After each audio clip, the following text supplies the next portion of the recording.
සුබ දවසක් යාළුවෝ හැමෝටම. අද මම හදන්නේ හරිම ලේසි රෙසිපි එකක්. ඉතින් මේකට අවශ්‍ය වෙනවා තම්බාගත් noodles. ඒ වගේම බිත්තර දෙකක්.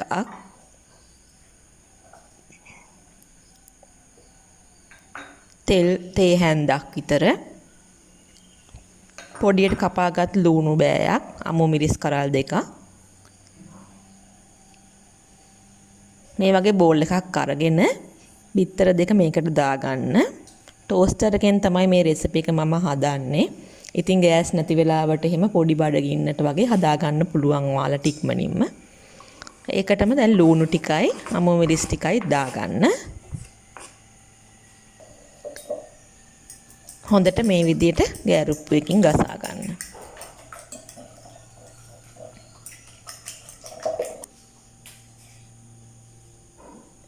ලුණු ටිකක් දාන්න රස අනුව.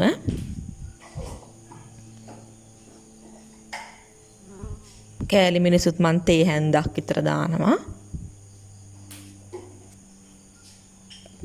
ගම් මිරිස් ටිකකුත් දාන්න. ඔයගලන්ට සැර තව ඕන නම් කෑලි මිරිස් එකතු කරගත්තට කමක් නැහැ.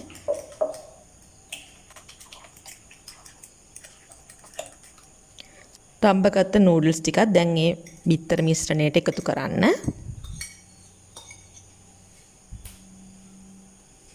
ඊට පස්සේ හොඳට කලවම් කරගන්න.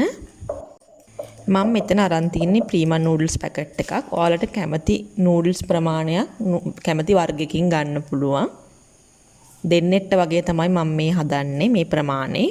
දැන් අපි ටෝස්ටරේ ලෑස්ති කරගමු.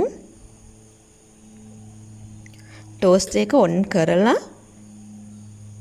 ඊට පස්සේ හොඳට මේ විදිහට දෙපැත්තෙම තෙල් ගා ගන්න.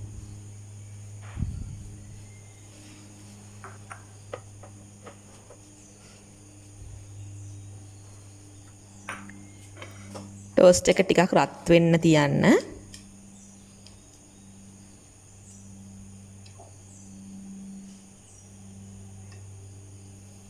මම මේ මිශ්‍රණයට කහකුරු චූට්ටක් විතර එකතු කර ගන්නවා ලස්සන පාටක් ගන්න ඕනි හින්දා.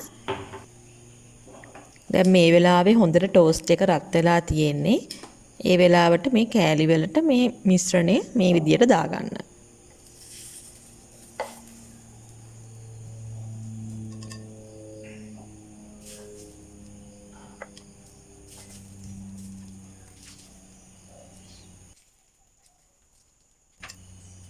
ඊට පස්සේ ටෝස්ටර් එක වහගන්න. දැන් මගේ ටෝස්ටර් එක නම් දැන් මේ වෙද්දි ලයිට් දෙකම පත්තු වෙනවා.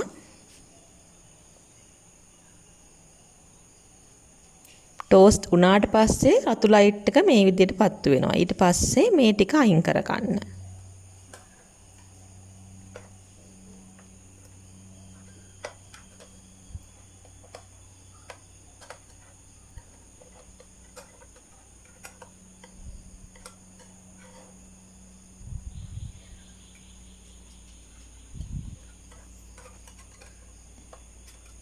තෙල් ටිකක් හොඳට ගාගත්තාම එීම ඇලෙන්නේ නැහැ. ඊට පස්සේ ආයෙත් හොඳට ටෝස්ටර් එක පීහලා නැවත තෙල් ටිකක් ගා ගන්න. මේ ප්‍රමාණයෙන් මං කෑලි 8ක් විතර හදාගත්තා. සාමාන්‍ය නූඩල්ස් එක උනත් ගන්න පුළුවන් පොඩියට කඩන්න. මැගී හරි ප්‍රීමා හරි ගන්නව නම් ඒ වර පොඩියට මේ කැබලි කරගෙන ඔම්ලට් එක හදා ගන්න. ඉතින් ගොඩාක් ඉක්මනින් පහසුවෙන් හදාගන්න පුළුවන් රසවත් කෑමක්. රාත්‍රියට උනත් ගන්න පුළුවන්. ස්තුතියි හැම දිනාටම.